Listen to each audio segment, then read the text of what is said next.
Lama Infinix Note 50 5G series memang gempak gila, tapi korang tahu tak model mana yang paling sesuai untuk korang? Kita ada 3 model: Note 50X 5G gaming power tapi harga mampu milik, Note 50S 5G screen AMOLED curve first in class, Note 50 Pro Plus 5G serius flagship performance.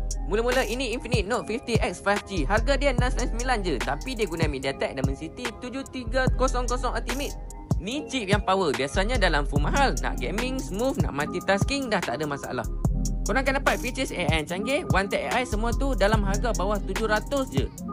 Dia punya design pun rugged, military standard lagi, tahan lasak, plus ada active halo lighting warna monokrom. Next, kalau korang suka premium feel, ini dia Note 50S 5G, 899 je. Korang akan dapat screen AMOLED 3D curve dalam masa yang sama, 144Hz refresh rate, first dalam kelas harga ni. Dia punya design ni pace ringan, memang best pegang.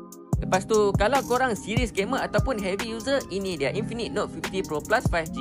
Dia punya AnTuTu score lebih dari 1.45 juta. Ada 120 frame per second gaming dengan 100W fast charging. Ini barulah level flagship terus. So, kalau korang nak tahu, semua model ni dapat 2 tahun Android update tau, dengan 3 tahun security update. Lepas tu, untuk pembelian Note 50S, korang akan dapat Infinix Wrap. So, siapa cepat dia dapat.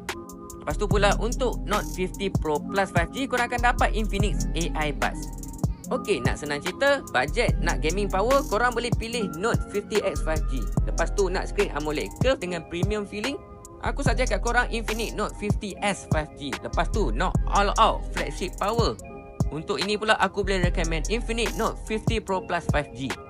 So korang dah tahu kan beza tiga-tiga ni. Yang penting Infinix Note 50 5G series ni memang value gila untuk harga dia. So kalau korang nak pilih yang mana satu, macam